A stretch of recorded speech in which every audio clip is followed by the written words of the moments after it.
All right. 1, 2, 3.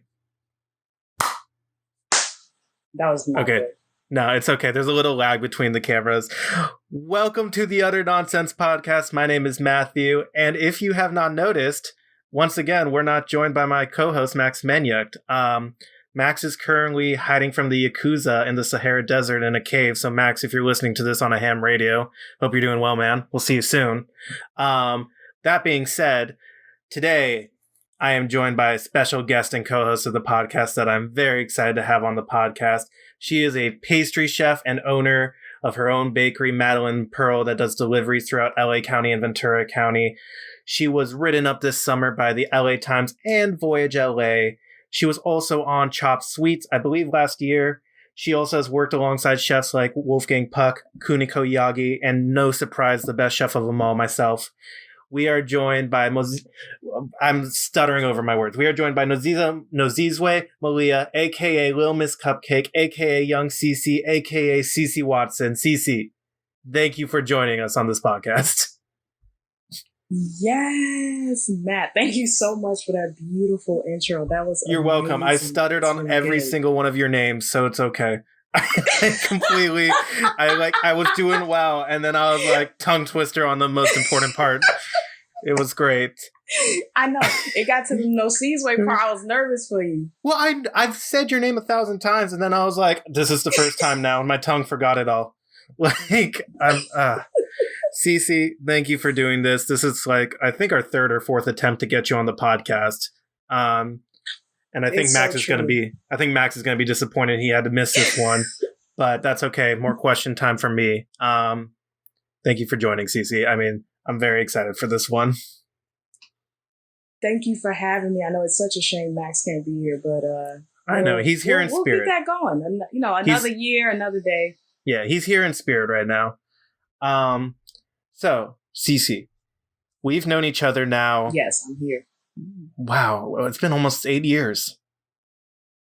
I was gonna say there's actually like a funny story. I don't remember what year it was, but when did you, like, how did you find out? Remember you didn't know Nozizwe was my real name? Oh, I didn't find out for another 2 years. Like, it was on, It was like on Facebook or something. Someone like called you Nozizwe, and I was like, is this your nickname that I didn't know about? And you're like, no, that's my name. And I was like, Cici, I've known you. You've never told me this. like I thought your name was Cici Watson, not Nozizwe Malia. Like, why did you not mention this? That is so funny. My mom cracked up. She knows that story. She's like, Matt, didn't he? She's like, how many times have you been to Matt's house? I know, right? Your real name. Right. Well, for context for the listeners, me and Cici met almost 8 years ago. I was doing an internship at a restaurant called Hinoki and the Bird in Century City, LA. Yes. And Cici was the pastry chef there. And I don't know if you remember it going down like this, Cici, but my first night working there, which I was terrified about because Kuniko Yagi, the chef at the time, she thought I was a stage trying to get a job interview. She forgot that I was an intern coming to work for 3 months. So she had like extra layers of pressure on me the entire night. And then at the end of the night was like, oh, you're the intern. My bad. I'm sorry. I was mean to you. And I was like, it's okay. But you were getting slammed during dinner service and I helped you. And you looked at me in the middle of dinner service and just went, we're best friends now. Oh no, did you lag? Yes. Did you hear that? Okay. Yeah, I heard you. I got you. Okay. You're all clear. I do remember that day. Yeah. I remember I've told so many people because they're like, how are you and Cici friends? And I was like, she told me the first night I met her we're best friends and I didn't really have a lot of room to argue. Like, that became the code.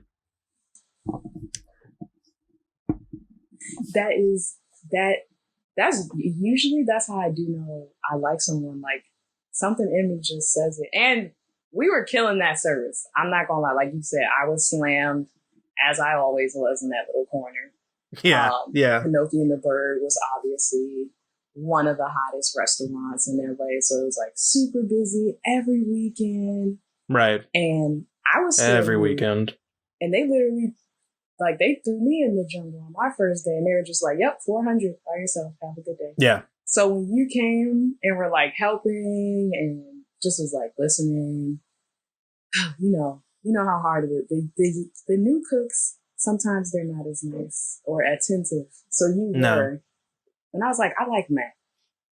I was like, I do. I was like, we need to keep this one. Because, too, we did have a few stages before then, and I was kind of eyeing them, and I was like, I don't know. I don't really know. Yeah. But then you came I remember and I was like, the couple stages. That's good. I remember the couple stages that I met at my time there, and none of them were ever that good. Like, they were always like, just and then they never showed up again. Like, I don't think we ever hired someone while I was there. No, never showed up. I feel like Friday and Saturday really made, if you like, it would really tell if you could last at that restaurant. 100%. Those were the nights. I had a chef once tell me, it was like right before I went to college, and we were at a restaurant, I think, and my grandpa was like, get the chef out here. I want him to meet my son. He's a chef. And I talked to this chef, and he was like telling me, like, have you worked in a restaurant? Yeah. I was like, no, I've worked at a couple food related places, not a restaurant. And he's like, go work at an IHOP for a weekend at the brunch shift and see if you last. And that'll tell you if you're ready for like a kitchen job, because you're going to be slinging pancakes all morning. And I was like, yeah, I'll do that, but I'm not going to do it at an IHOP. I'm going to go to like a nice restaurant and work. Like, I'm going to sling pancakes for a Michelin star, I'm not no IHOP cook. No offense to anyone listening that works at IHOP. Please keep listening. I love you guys. Your pancakes are great, but no, we love IHOP over here. Same here. Yeah. But no, I agree. I agree though. And I mean, you're an amazing cook. Thank you. So I think at the time, especially at Hinoki and the Bird, it was all good timing. Chef Cooney definitely had, I feel like, especially the years we were there, she had like a solid team, and it was really young cooks who were running that line. Like, of course, like the sous chef and the head chef were older, but like all the cooks, we were all 19, 20 under, and we were just like, Chef Cooney's like, go grab this thing, and we're like, yeah, I know what it is. Exactly. No, I mean, that was all an of amazing us in the time. freezer like, what did Chef want? I didn't even know. Well, and then we had a lot of, Hinoki and the Bird was a Japanese-American fusion restaurant, so you had some Japanese ingredients that we didn't know. So she would say something, and we'd be like, the fuck is that? Like, I need help. Somebody decode this. Like, I will say, I think my favorite time, one of them at least, was you were still new and we did the ice cream sandwiches. I wanted to bring that up on this episode. Yeah, I'll let you do your setup with that, and then we'll talk about that. Thank you. I am a professional. I think it was one of our managers came to you and asked you to make a birthday dessert for it was Patrick's. It was a friend or a family member, something. Friend VIP, yeah. Right, and they asked you to make it, and you asked me to help, and we ended up making these little like brown butter sugar cookies and like ice cream and all these different toppings and stuff. And I remember, like, they came out good, but you and me were flexing so hard on everybody that night because we're like, yeah, look at this. Look at this. Did you make an ice cream sandwich? I don't think you fucking made an ice cream sandwich. Like, we were so hot after that. It was so funny. You literally would have thought, like, we owned the restaurant that night. Oh, 100%. But, okay, to keep it fair, it was a great achievement because I do want to announce that Hinoki and the Bird was my first paid job. I was interning at before then I was actually interning at Melise. And you know how it is, like being a stage intern, it's you do get the experience, but it's a little different when you're hired. It really is. Right. It really is. A stage and an intern, they still sugarcoat it a little. Right. So once I was like it was just crazy because it's like, okay, now I'm really working service. And then he was like, I need these. Like, he's just like, oh, he said he wanted something new.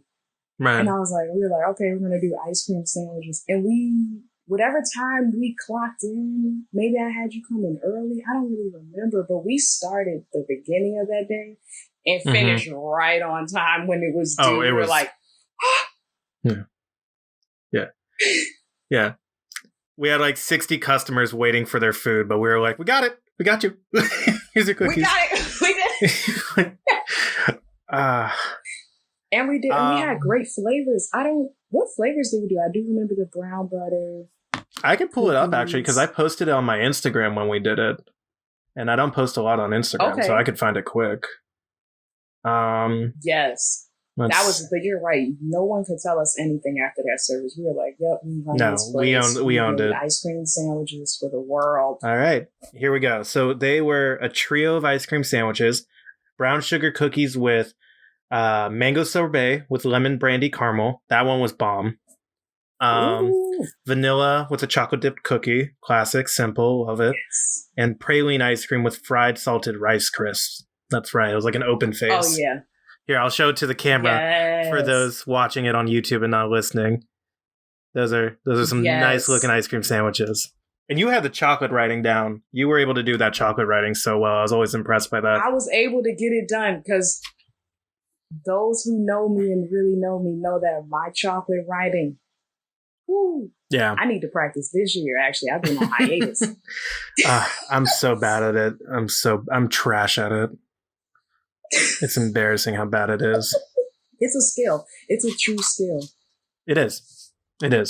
Well, Cici, so everybody has a good idea of how we know each other now. At least we met. And I want to talk more about our stories we've had along the way because we've had a lot of beyond hilarious stories. But I want to dive deep into Madeline and Pearl for a second because you've had this fantastic bakery that you've been working on. I mean, your products are insane. And if you're listening, there will be links in the bio below. Please go check out Madeline and Pearl and order yourself some desserts because you will not be upset about it. They're so good. Can we just talk about how Madeline and Pearl became to be? Like, how did we get here? What did you do to create this place? That is such a great question. I think Madeline and Pearl, I feel like it's just been like, I feel like now it's finally the final phase of of just me and my pastry career. I feel like definitely Pinocchio and the Bird is where like the pre-birth of Madeline and Pearl was starting, where I was making all those vegan ice creams. Right. And so I started there doing that. And then Madeline and Pearl was really, I would say, created 2018, 2019 was the official. I was like, okay, I have the name, the logo.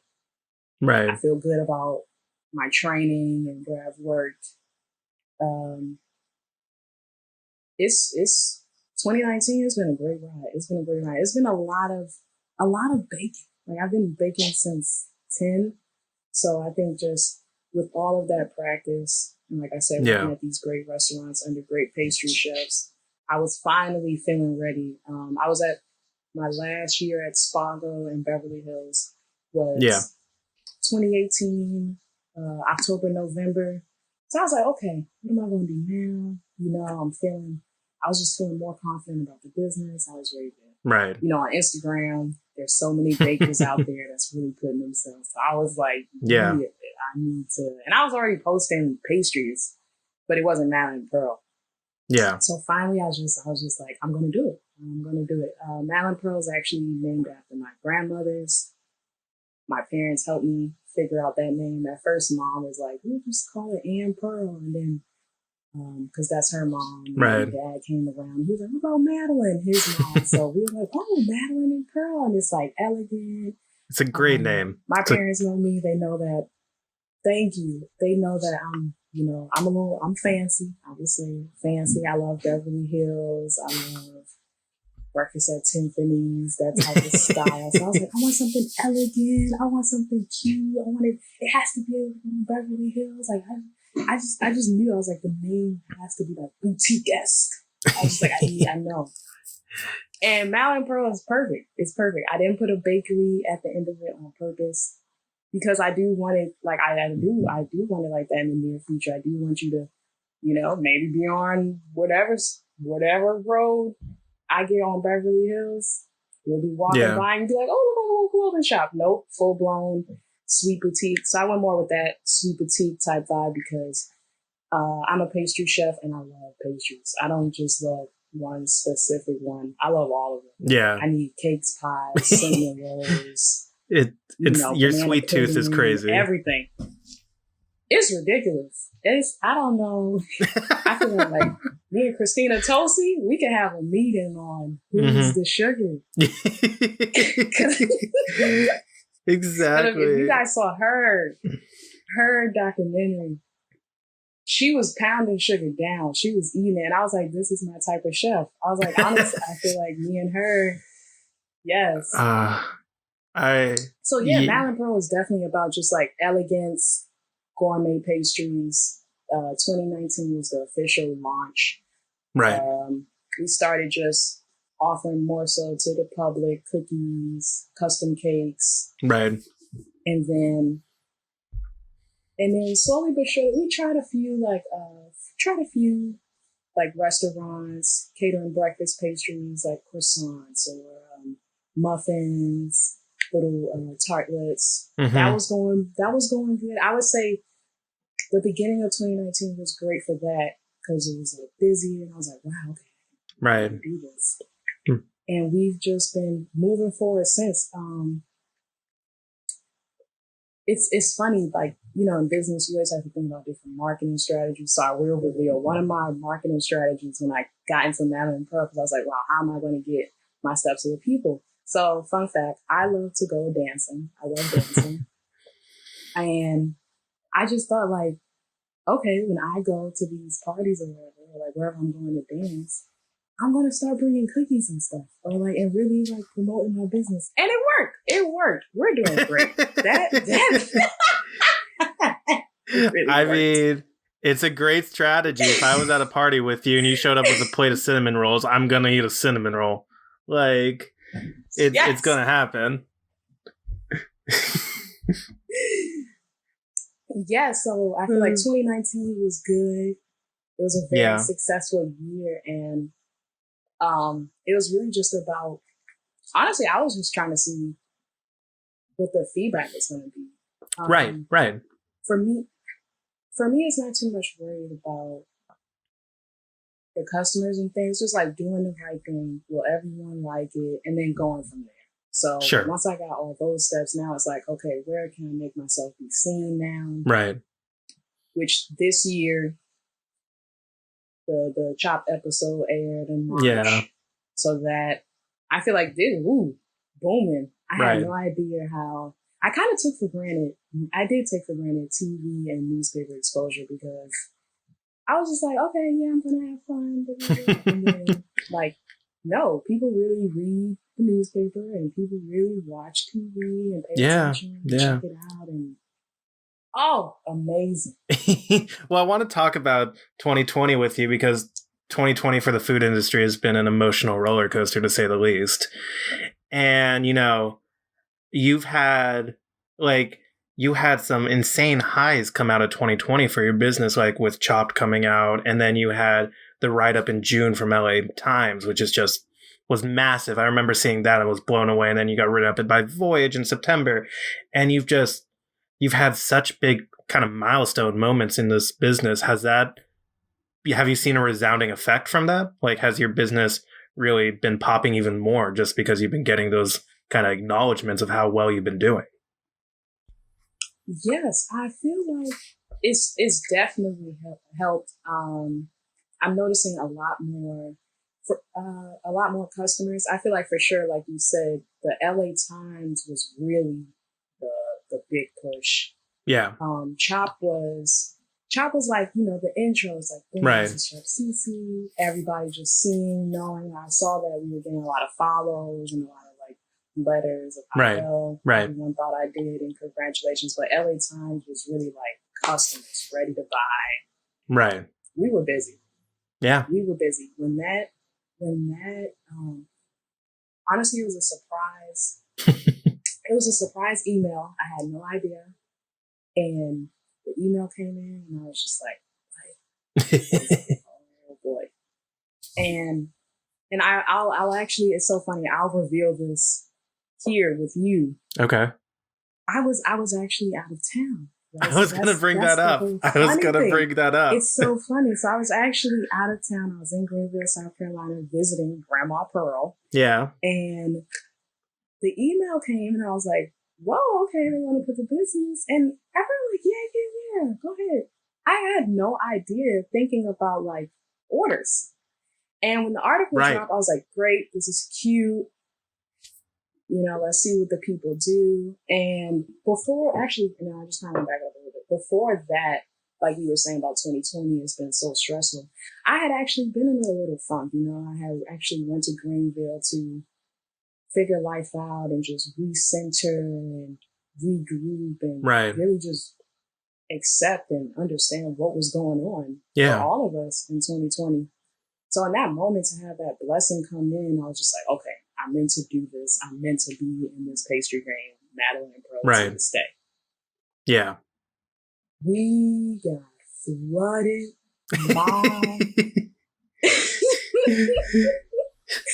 Mom was flooded. I had mom as the post office packaging lady. We had orders every single day till I left. I had to start a whole shipping company. That's really what it was. Like Madeline and Pearl had to just become shipping. And it really worked out. I appreciated everyone being patient and so understanding. And everybody's fine. They're like, look, as long as we're getting cookies, it's a pandemic. We're sad. We just need some sweets. And it was such a blessing. I'm still getting customers right now in December telling me that they read my article in the LA Times. So I'm, like I said, like, whoa, these newspapers and media outlets really do work for everyone. Yeah. I think it's a name recognition thing. Like, you know, they might not read it often, but like the LA Times, you know exactly what that is. You know that they're established. You know they're trustworthy and recognizable. So to get written up by something with that stature, I mean, that's awesome that you're still having resounding effects from it. Yes, thank you. But yeah, I feel like just overall, though, I do feel like, you know, obviously business can be busier, but I'm thankful for the blessings that were handed to me. Because I do understand that, you know, this is a tough time for everyone. So, you know, I didn't even, after March, I honestly was just cool with going back to high school, Cici, just baking every day, testing stuff out because I knew like we're all going through this situation. I'm not going to try to force anyone to buy cookies right now. Like, yeah. That's just like let everybody heal and figure out life. So, but it's nice to see the support. And when the Voyage LA came shortly months after, and I was like, wow, again, like just still confirming that this is like we're here and we're here to stay, and even during this crazy time, good things can happen. Yeah. I mean, I know, speaking for myself, I had the same thought process of this is a horrible, shitty time. I need sugar. And I ordered like 8 boxes of pastries from you to hand out to people because I was like, I need to spread something happy in this life right now and give some sugar. But it was delicious. Yes. I mean, and I appreciate it. I had so much fun with that order. And everyone can attest that knows me.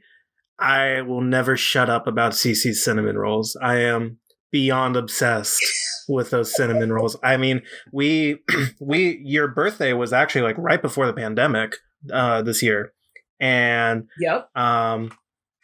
you had people over to your place, and me and my girlfriend came, and like I was about to start mingling and introducing my girlfriend and stuff, and then I saw a tray of cinnamon rolls in the back, and I was like, "You're fine." And I just like sprinted to the cinnamon rolls. I was like, "That's where I will be tonight." They're so good. I love them. And no lie, Matt was standing in the kitchen by the cinnamon rolls all night. Because they were good. I was protecting them. I didn't want people just to take one and not, like, if you're going to take one, you have to eat it and enjoy it, and I have to see that happiness on your face. And if not, I'm going to take it back from you and finish it myself. Like, those cinnamon rolls deserve respect. They're so good. Thank you. Yeah, of course. Oh, good. Of course.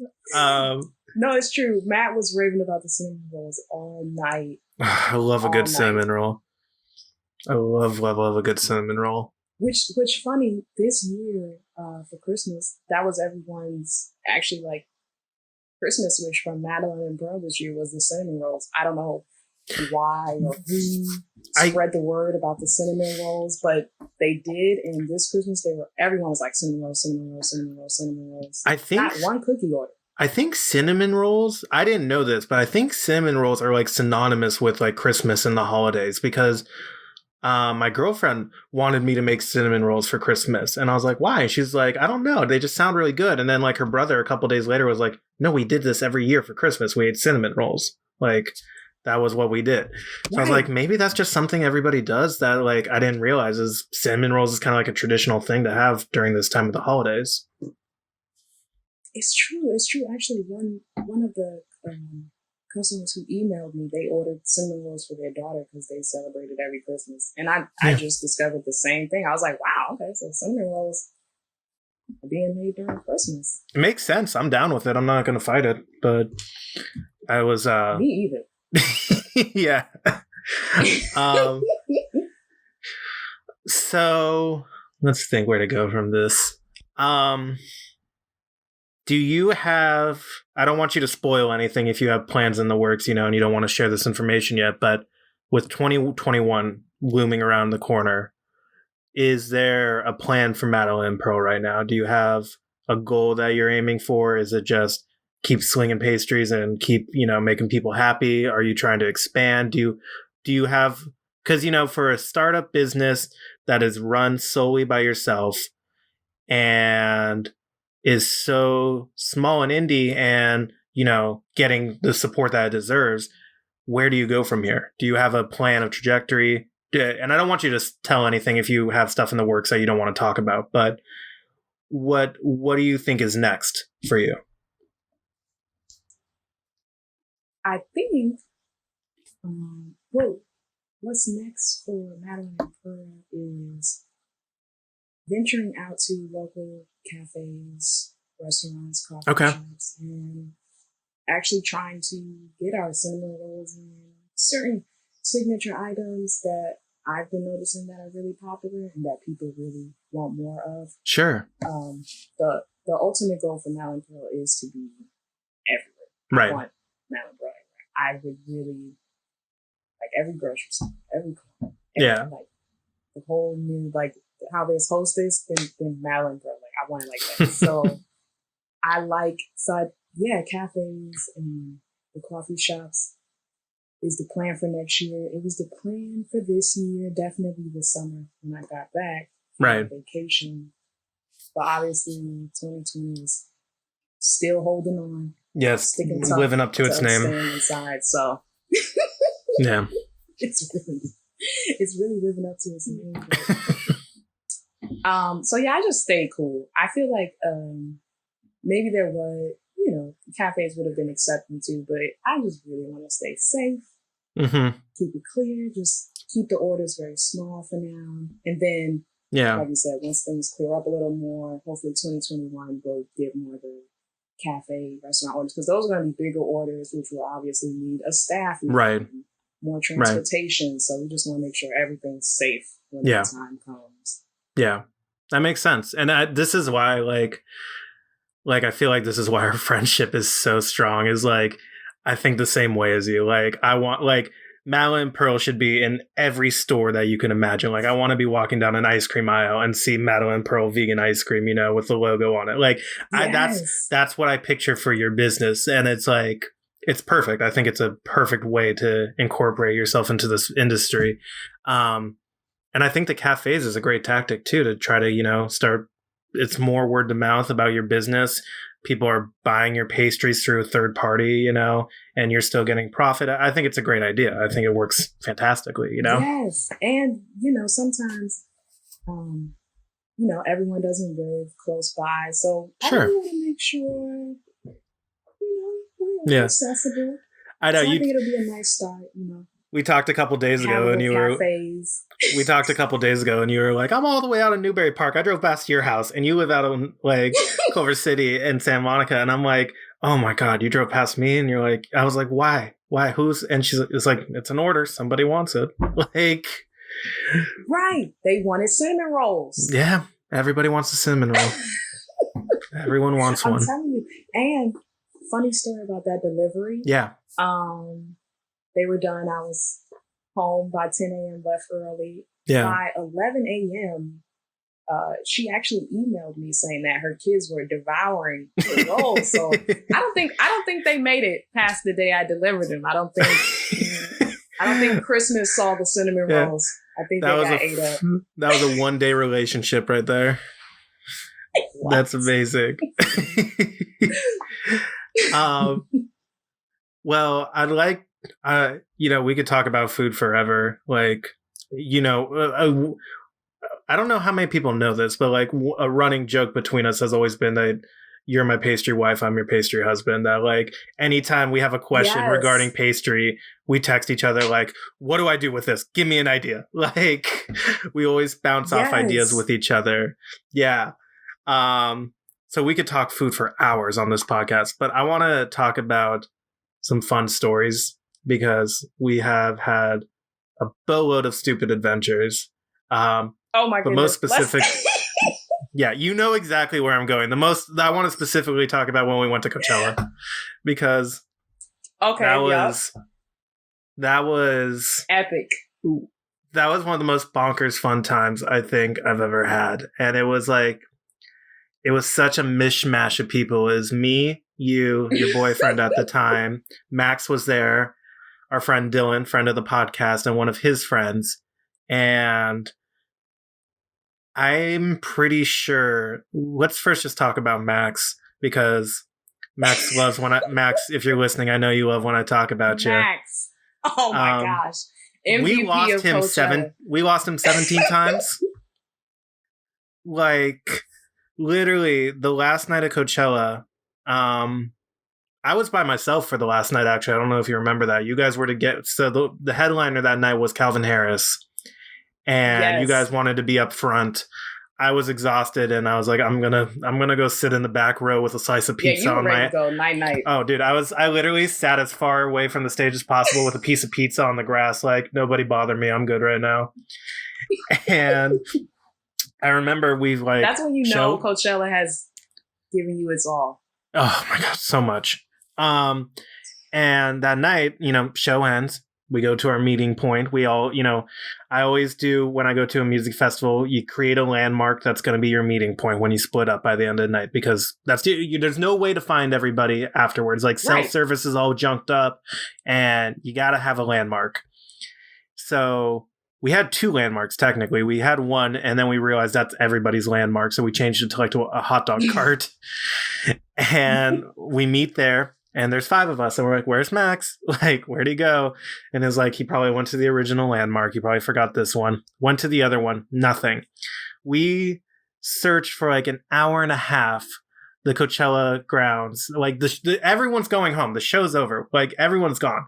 And we're just like walking around this massive park trying to find Max. And we're like, at this point, I was like, I'm going to have to text his family that I lost him, that I can't find him. And I'm sorry. Like, I'm sorry. I don't know what to tell you. I tried my best. We almost gave up. And we did give up. We were like, we're going to go back to the campsite and hope he finds us. And we weren't camping on on Coachella grounds. We found the state park like 20 minutes out, And we get in the bus. We get there 20 minutes later. And what do we see at like 2 a.m. in the shadows, like running into the headlights of the bus? Just Max with his arms flailing up. Like, it's like he didn't see us, but he knew we were on the bus. And he was just like, "Ah!" And I think I looked at you like we found him. We're good. You were like, I knew he wasn't dead. I knew he wasn't dead. I had confidence. I knew he wasn't dead. You knew no one was going to kidnap him. Right. He's too big. Right. I saw that. Right. If he got kidnapped, oh my God. I feel like For me, the funniest part of that moment was literally pulling up and Max waving, like, standing in front of the truck. Yeah. Like, that was the greatest moment. Like, of course, he was there waiting for us to arrive. Right. Which wasn't the spot to meet at. No, that was where we were sleeping. That was not the meeting point. Many questions unfolded on how Max got there, who drove him there. It was many things. I know, and he doesn't have the answers to them, so we'll never know. Like, that'll be a mystery from henceforth. God, that was a fun weekend. That was such a fun weekend. I love that weekend. Who was your favorite performance? Oh God, we saw so many people that weekend. I will say Sia was a huge standout for me. Like, I was excited to see her. I like her music. I thought she'd be good, but that entire performance, I was just like, I was so lost in it. I was like, this is amazing. I loved Guns N' Roses, but I think I've told you the story. I was so mad during Guns N' Roses because we were split up again. I don't remember what happened that time, but I was by myself at the front. And I had 4 people next to me, 2 guys, 2 girls. And while we're waiting for Guns N' Roses to come on, all I'm listening to them is say, oh my God, I am the biggest Guns N' Roses fan. I love their music so much. And I'm like, all right, well, at least I got some fans next to me. Guns N' Roses comes on. First 3 songs, they don't know a single one. They don't know anything. Then 4th song comes on. It's Welcome to the Jungle. Classic song. They pull out their phones. They do their 45 seconds of selfies singing along to Guns N' Roses, and then they leave the show. And I just stared at them like, yeah, they're like, like, welcome to the jungle. And then they left. And I was like, I hate you people. Because I love, like, Coachella, Coachella has a stereotype about it, about being, the festival all the celebrities go to and everybody has to go to and stuff. And, I went for the music. Like, I love music. And there were so many people there that went to Coachella just to say they went to Coachella. Like, they had no idea what was going on. They just wanted to be there. And it's like, take their photos for the Instagram. But it's like, who the hell really wants to be there? It's hot. It's sandy. It's dirty. Like, I was choking on dust half the time. Like, we almost died afterwards. Like, I'm so glad. Like, I brought a ton of bandanas for my personal fashion choices, and I'm so grateful I did, because then we all had bandanas to protect ourselves. Like, it was so dirty. Oh my God. And it was hot. We must have taken naps every day in various parts of the grounds. Like, it was like, I know I sound like an old man bitching right now, but like, that festival, there's a lot of things I'm not down with. I will say it's very hot there. Yeah. I agree. If you're not really there for the music, you are. Like, it's interesting because I was thinking the same thing. Even for me, like, I have family in Alabama. Right. So I was like, I can handle some Coachella. Yeah, of course. I was ready. Whew. Not like that. It was prepared for the heat. So hot. It was a lot of people, and you had to keep moving. That was the thing. We were constantly moving. Yeah, there's no downtime. No downtime. Only the nighttime was really a little annoying because of the sand dust. But I do want to agree that Sia was an amazing performance. And who are your favorites? I didn't even come in a huge fan of hers. I know a few, like, the popular songs. Sure. But honestly, Sia took the like #1 spot for me. Yeah, it was amazing. The set was beautiful. Mm-hmm. Everything, dancers, performances, her singing. Yeah. I remember not even knowing songs, and I was sitting there trying to sing. And I was like, "This is so great!" It's like, she's getting it. Who was before her though? They did good too. Oh, I can't remember. Was that Major Lazer? That's the thing too. I kind of forget what day. Like, was Sia and Major Lazer the same day, or were they separate? I think they were the same day, because I'm pretty sure I was with you guys for Major Lazer for like 15 stage, right? Yeah, because I was with you guys for like 10 minutes and then I left to go see a different show. I think I went and saw Alessia Cara. Right. Okay, and then I came back to see Sia. Yeah. Like, so Major Lazer was number 2 for me. Yeah?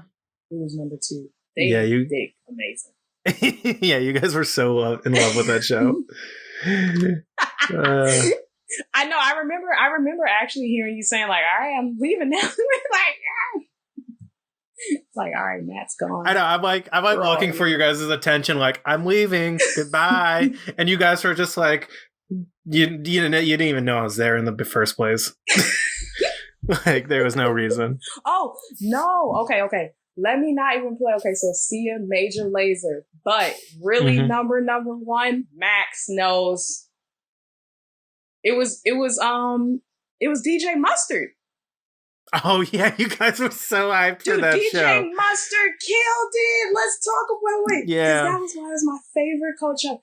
DJ Mustard killed it. He threw all the throwback. Everybody know me now. I'm a hip hop R&B head. I'm from New York. I love all of that. So, all them songs came on, and Max was honestly the only person that could keep our section a little aerated. Right. So I needed his energy. I know. He's got the height, so he could like spread out, and like push people aside.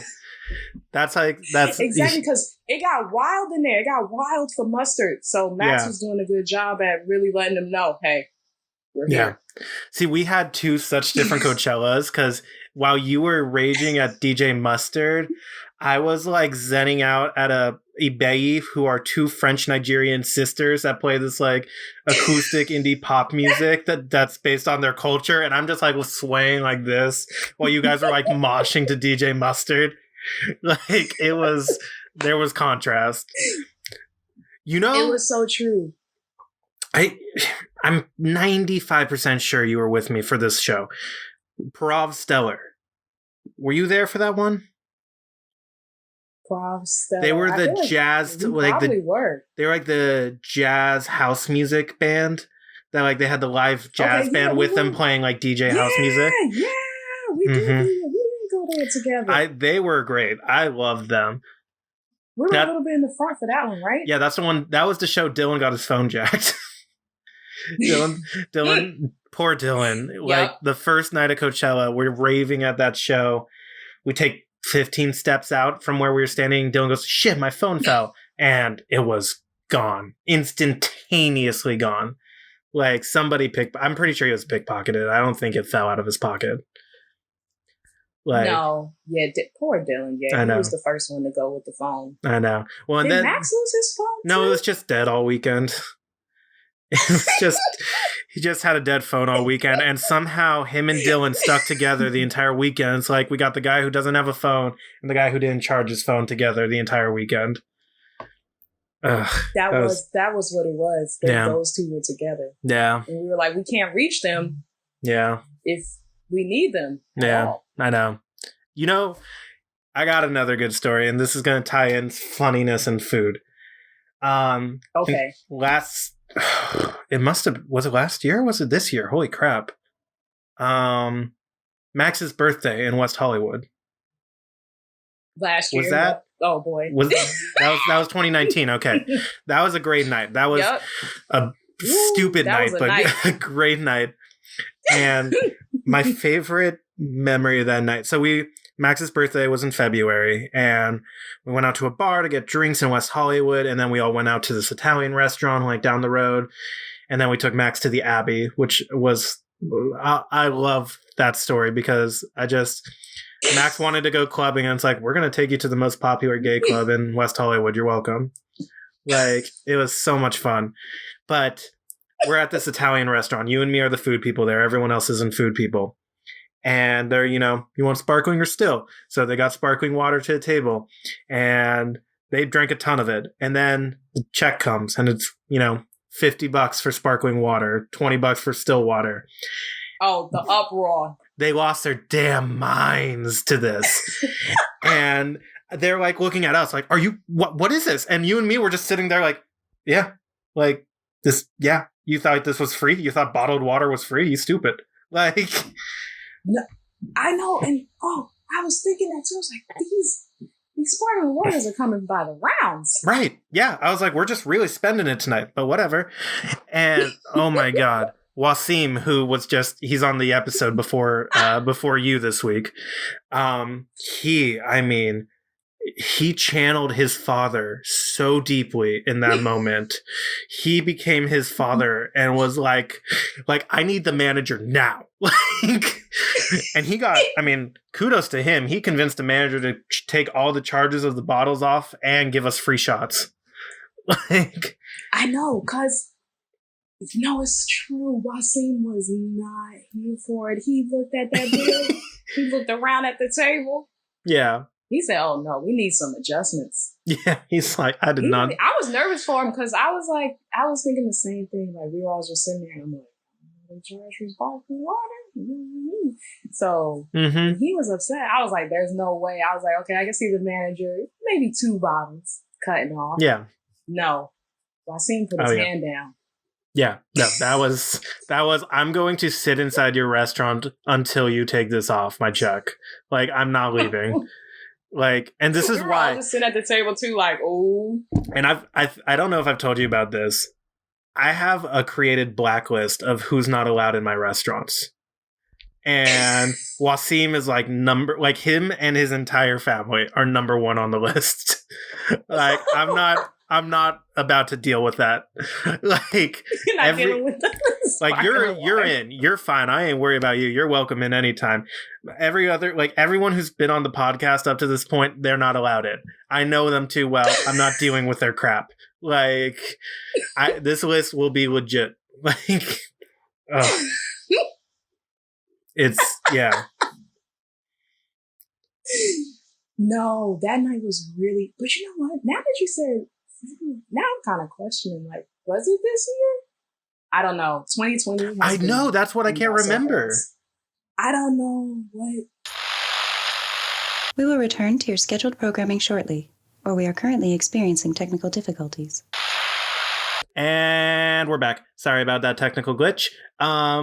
So Cici, you were saying about Max's birthday and everything about when it was. And I couldn't hear you because what'd you say?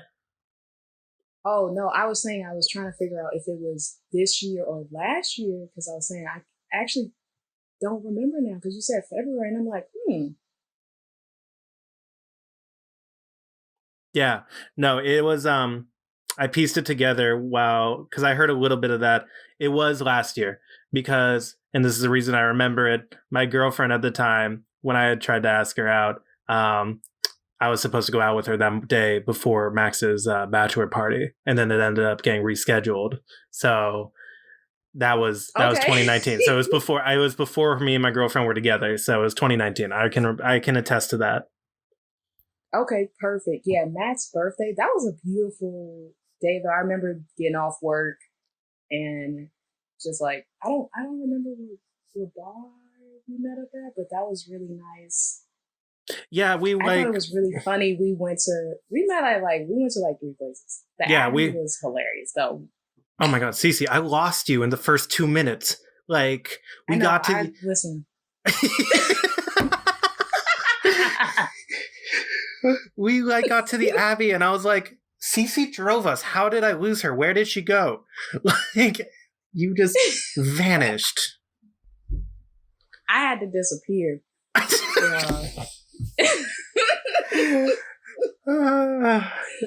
realized the night was. I thought it was still young, but it was very much in, and I was ready. I was too ready. I had to go to sleep early. I know that. I don't really remember. I remember the Abbey, and I remember being at home. Yeah, that's pretty much what happened. That's pretty much what happened to you. Yeah, that was a fun night. The Abbey's an awesome place. I wish I had gone back before COVID to it because that was like their music was popping, the vibes were good. It was just a fun club. You know? Oh yeah, you definitely gotta come when it's back up and going because that's actually like where a lot of the restaurant homies, we all go there. Do you really? Yeah, because it's open so late afterwards. So people Right. are eating, some late night drinks, and the Abbey's open till it's. Yeah, I don't wanna they're call them crazy out, but late. they're open late. Yeah. Do they do food? They do. They have like little bites. Oh, I didn't know that. I've eaten there. I've eaten there for sure one time. It was my friend's birthday. And we sat down and he had like food and drinks. I mean, that's like one thing I miss about working in a restaurant is I loved going out after work and getting late night snacks and drinks. Like that was always the best. I miss the after work hangout with the homies. Yeah, they were always so fun. Like I used to in Denver at the restaurant I worked at, I had literally like 3 friends that all worked in like a block and a half radius of myself. So like we would always meet up after work and just go hard on whatever bar was open next door, snacks, we had like 6 bars we would hit up. I miss those nights. We used to, at Hinoki and the Bird, we used to just like, remember, because we had to park in a parking garage, we would all just like sit there for like 2 hours and like shoot the shit in the garage. Right. Yeah. Were you there when we started going to BJ's? I think I went the first like 2 times and then I left. I left Hinoki at that point. Okay. Because I remember we went once or twice because it was in the mall across the street. Right. So after that, we started going a lot more. Like that became the new spot. Not the parking lot. But it's true. Yeah. We used to all just chill in the parking lot. Me and our friend Gabo a couple of times, we went to a hookah bar that was right across from Diddy Reese. Really? I didn't know about that. We did that. I think it was in that 3-month period. I don't remember when. But yeah, we did that a couple of times where we went to a hookah bar right there. Might have been just once now that actually I say that out loud. I don't know. I'm blending all my things together. Have you spoken to, I know you mentioned Denver. Have you spoken to Sally lately? Yes.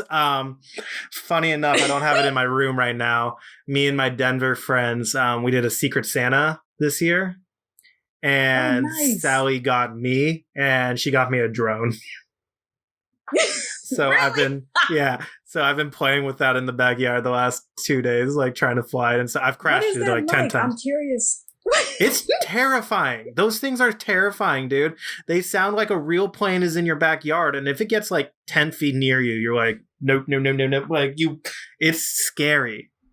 Like and it's like hard to control because like it's not like a remote control car where, you can just like drive it wherever. It's like if you take a quick move, the wind throws it off and it gets all decalibrated. Oh, they're scary. Yeah. Would you put like a camera on there? There is a camera in it, but whichever one Sally bought for me, the app to download on my phone for the camera is like 2.5 stars, and all the directions on the app are in like Chinese or Japanese, I think. So I haven't tested out the app yet to see if the camera works. Yeah. So. Okay, but that's nice. Yeah, that was a funny. Yeah. No, Sally's doing good though. She's doing all right. She doesn't listen to this podcast, so she ain't gonna hear this segment about how we're complimenting her. She's not a supportive friend. She's just a friend. I was gonna say, you gotta get her on the show soon. I don't know if I want Sally on the show. I feel like she'll just ridicule me for 45 minutes and I'll be like, thank you for your time.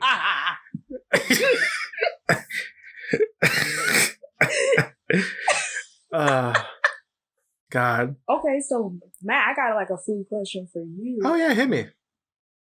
Hey, what would you say, where was your like favorite place to work so far? Or most memorable? I could tell you my least favorite right off the bat. But I don't know if I want to say that out loud and get hate on my hands. You know which one it is. Yep. What? Were you whispering it? I said we're gonna keep it a secret. Yeah, you know what it is though. I'll just say it was for 7 months and I was not a happy boy. I mean, I loved Hinoki so much. Like it was my first real time in a restaurant setting. The pace was great. The people were great. Like, you always had guaranteed days off, which I liked about Hinoki and the Bird. They were closed Sunday and Monday. So I love that I had a guaranteed 2-day weekend, which is very hard to get in the restaurant industry. So hard. So I think I love that probably the most, just because it was like such an awesome way to be introduced to working hands-on in the industry, you know? Because I've had fun everywhere. I worked at Lola in Denver, and I made great friends there that I would go out with every night and stuff, and I just had a blast there. I worked at the catering company out here for the last couple years and had a great time there, made a lot of friends, you know, and it was local, so I didn't have to drive. But Hinoki has a special place in my heart, and I love the food. I like every aspect of Hinoki. I really appreciated, you know? Right. Yeah. Yeah, it's just a good time. I think for me, yeah, Hinoki was, like you were saying, like, for it to be the first restaurant in the setting, especially like I said, like, it was my first job, so I really enjoyed it. I really enjoyed how well Chef Cooney just like helped us run the kitchen, you know? She was a great chef. Oh. Well, and Hinoki let us meet. Hinoki gave us the ability to meet. Like, I know, we got Matt and Cici. Yeah. Hello. We got the team. We got the duo. Like, the best duo right here. Damn fucking straight. We'd have that station shut down early, ready to go. Oh, dude, you and me both. Because a lot of the times the station I work, for context for people listening, Pastry had its own little corner basically in the kitchen. And then I worked garde manger a lot of the time. And I was like right next to you on Pastry. Right. And next. so like the restaurant would close at 10. At like 8:30, we'd look at each other and be like, clean up. We're getting out of here. Like, we would start breaking down that kitchen instantly. So like 10:01, it was like, all right, peace, we're done. Good, bye. Done. Yeah. Wow. There was actually such a funny story. I wanted to go to this concert afterward. It was actually a party next door. Mm-hmm. And the concert, luckily, it started late. So I was like, okay, it started around, I think it started at midnight. So I know that celebrities are always fashionably late. So I was like, I could totally make this. But I think it was like a Thursday or Friday. So the night was very interesting. Like, all the orders were in, but it was that last table. They were taking a little slow. Always. But I had the station wrapped up, packed up, because I had let them know I'm going to the concert after this. And luckily I made it. I will say, but Matt, you know how we shut down. I was zooming that last thing. It was done. Yeah, you're just throwing everything in the fruit. Just chucking that stuff. I sped so fast to that concert. I made it. I made it on time. Can I tell you real shout quick? Out to Hinoki. And Hinoki was kind of, real quick, Hinoki's kind of like the only place so far that I've worked where you can shut down a pastry station so fast. And that's what you drop. Yeah. It was well organized. I just want to, before we wrap things up, I want to tell this one story about the restaurant I hated working at. Because the truest curse in the restaurant industry is somebody showing up last minute to dine when you're cleaning up. Like, I had one time at the Mexican restaurant Lola I worked at, I was working Easter and somebody showed up 5 minutes after we closed and my manager let them sit. Like, that was bad. And like, you know, like I had already cleaned the fryer, I had already cleaned the grill, like everything was done. Like, I had a customer in an hour and then they show up and order everything off me. But the worst one I've ever had, to my opinion, was at this restaurant I was working at. It was a very popular restaurant, so a lot of celebrities came through. And 5 minutes before we closed, Drake showed up with like 13 people. And this motherfucker, like, they sat down. They took 20 minutes to order. I'm just sitting there like this, waiting. Like, my station's already clean. I'm waiting. They ordered enough food for 30 people. And every single item was special ordered. Like, There was not a single thing off the menu. That's the worst. It was, let me get this dish minus the cilantro and the onion. This dish now with the cilantro. This dish minus this, and this. This dish, this. Every steak was cooked medium well plus. There was not a proper cooked steak on that table. Like, we all know, I just literally, I could see his table from the kitchen, and I just was like this. I was like, I wanted eye contact. I was like, Drake, I know you know I'm here, man. I was so mad. He came for you. He was like, Matt's in town. I gotta slide in. One more great story about this restaurant. I don't know if I've told you this story. So our kitchen was shaped like a big L. So like you had a long strip that was the hotline, and then this long strip that connected the hallways from one end of the restaurant to like the manager's area. And I was working fryer, which is like right on the corner of the cell. And I'm working, it's crazy night. It's like 9:00 at night. And I'm working, and I look over to my left, and I see my manager walking through the hallway. And I'm like, that's weird. She doesn't usually walk through there. And I see like a hand on her shoulder. I'm like, what's going on? And then with 5 feet of space in between me, there goes Stevie Wonder just walking through the kitchen. And just and I'm just like staring. And then I look to the kitchen. Nobody saw him except for, and I can't yell because Stevie Wonder can hear. So I can't like be like, Stevie Wonder. Like, so I'm like waiting for him to walk by silently. And I look at the kitchen. I'm like, did nobody just see that? Like, did nobody just notice Stevie Wonder walk through? Walk through the kitchen. I was like, and I asked my manager after, I'm like, what? And she was like, oh yeah, like he wanted to hear all the sounds of the kitchen. He wanted a tour. And I was like, nobody noticed him except for me. That is, number one, beautiful. Number two, yeah. What? They missed that? Nobody. 20 people in this kitchen, and I was the only one to see it. It made me feel like I was hallucinating. Like, I was like... You would have thought they were blind. Like, what's going on? That was a great joke. That was honestly a great joke. Round of applause for that one. That was a great joke. Cici. Wait, were you there at Hanoki that day when the dude came by giving out money? What? Oh, you were working that day then. What? There was like a random guest that came that was handing out money to the cooks. Oh, it was a lovely day. I was not there for that day. Just one of the many perks of being a cook in a restaurant. You never know who your guests are walking through the kitchen. I know. I mean, you usually hope for somebody like, buys you a round of drinks after the night or something. But damn, you got actual tipped out? That's nice. Damn, no, I didn't get that. 2 cooks almost missed out on it because they were kind of wondering what I was doing, but I was trying to see who this man was in the kitchen. I was like, what he doing?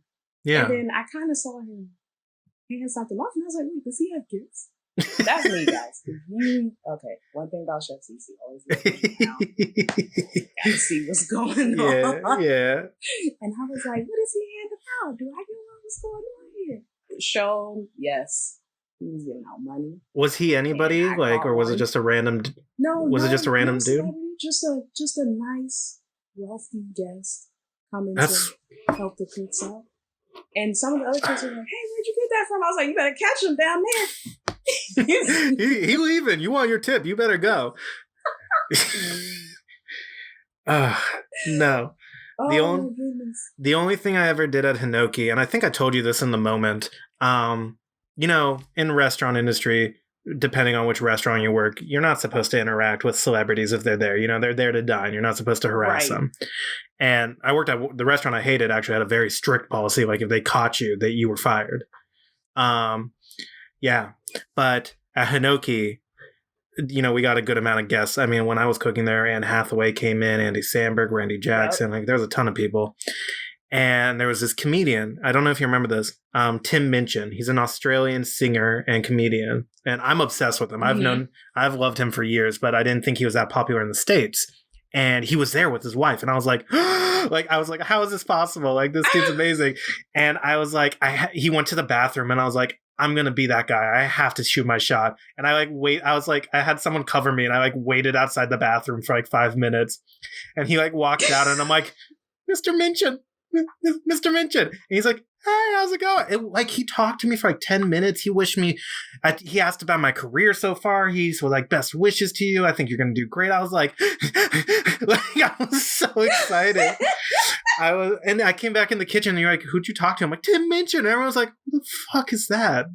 Like, you're like, what is Matt doing? You're like, you're just talking to a guest. Leave him alone, man. I felt like that when she's actually a chef, but Suzanne Going came. Mm-hmm. She came to Hinoki, and I remember I was freaking out because they sat at that table that it's an open kitchen, and you could see that. Right, that special table. That long one. Yeah. They sat there, and I remember just running to Chef Cooney, and I was like, please let me meet Suzanne Going, Chef. Please, I have to. I was like, I don't even know how to cook. I just want to meet her. Like, I don't, and again, everyone that knows me know that. Yeah. Chef Cici's definitely not like, I'm not out here doing the savory pots a lot. So, but I knew about her, and I was like, I have to meet her. She's a legend. She's cooking all this great food. Never even been to a restaurant yet. I was like, Chef, please. Yeah. She was like, okay. Again, luckily, Chef Cooney's so amazing. She took me out there, and I was able to hold face, but I was stuck in the moment because I'm sure. Like, I was like, Chef really brought me out here. Mm-hmm. It's like that moment. Yeah. And she was like, hi, how are you? And I'm like, I don't know. I came back, tickets were slammed. Got rocked. Yeah. I know. The moral of the story. Like, congrats, you met the chef. Now get slammed. Like, here's your 20 tickets you're behind on. That's the only catch. You run away from your station to do. Yeah. Then you get screwed. You will come back with 50 tickets. Yeah. Ready. You did. This one still hurts me to my core. This must have been last year. You got hit up to drop off pastries to No Name, the artist, her book club. And you, like, I am, as you know, I love No Name.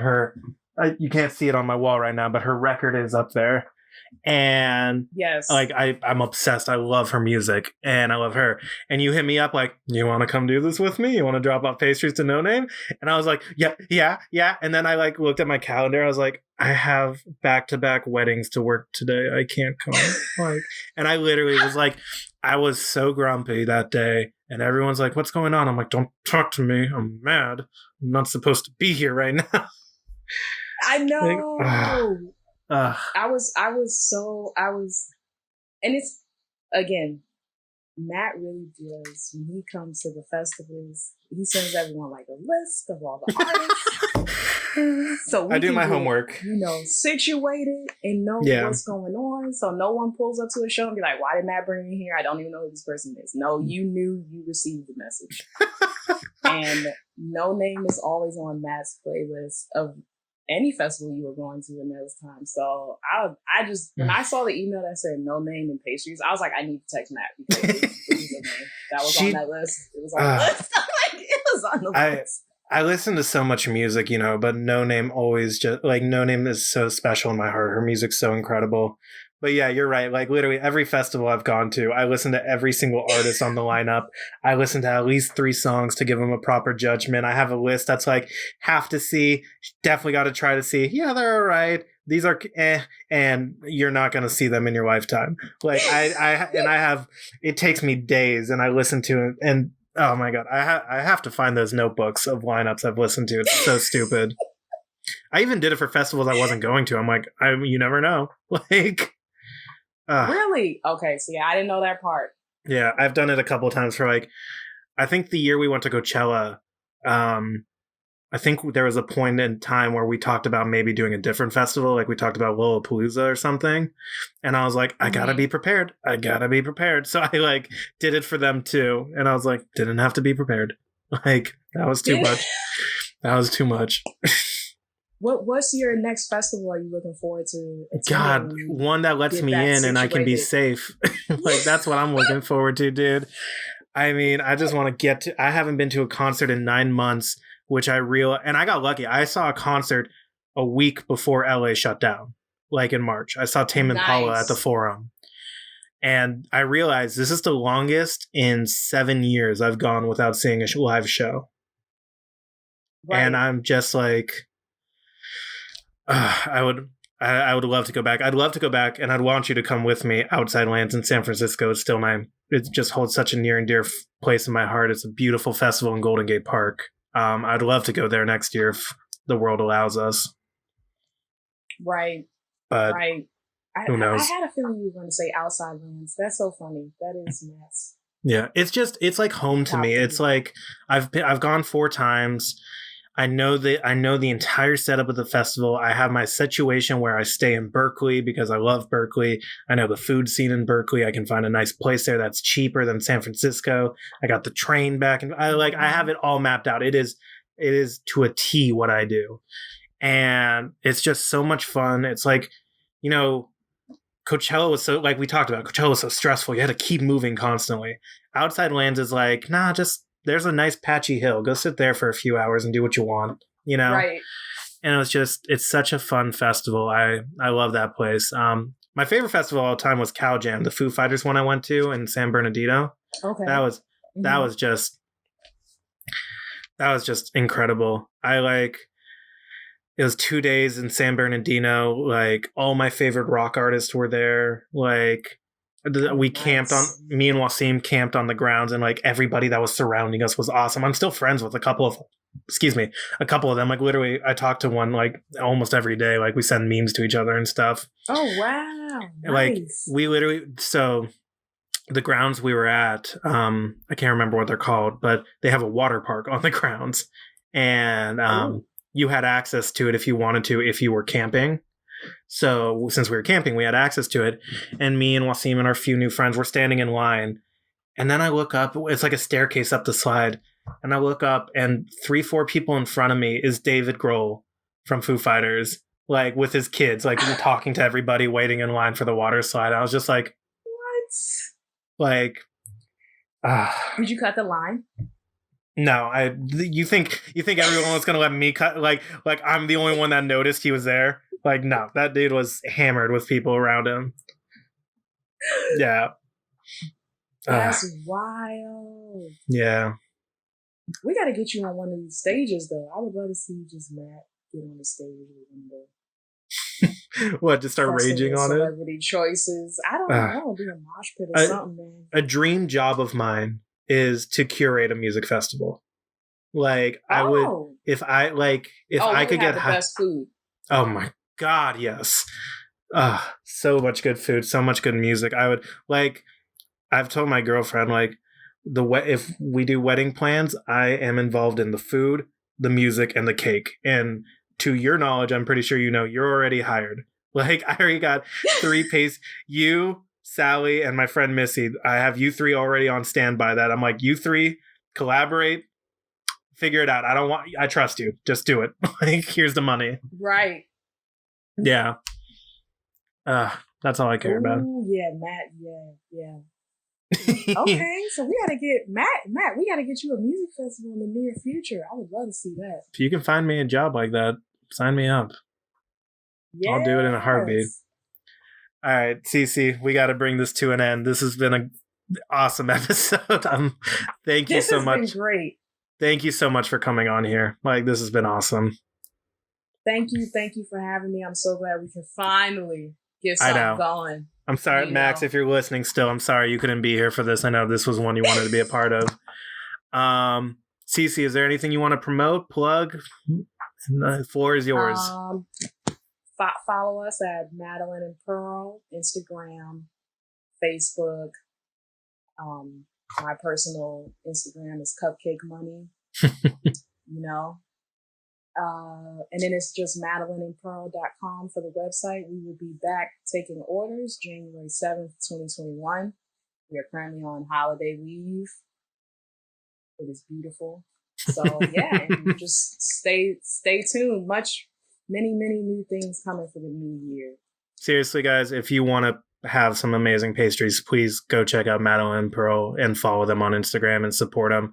Cici, your stuff is amazing. I've told you this now and I've told you before and I'll tell you again. Everything you do is amazing. I love you so much. Thank you for coming on this podcast. Love you too, Matt. Thank you again. And yep, I'll see y'all soon. If you guys enjoyed this episode of the Utter Nonsense podcast, please like, comment, share, subscribe, and follow. We are on Apple Podcasts, Spotify, Stitcher, iHeartRadio, all of the above and more. If you also want to see our pretty faces, we're on YouTube. I know I like my pretty face. Cici, you like your pretty face? Yup. See, we're pretty people. Come look at us up on YouTube. And share, like I said, share, subscribe, follow. Your support means the world to us.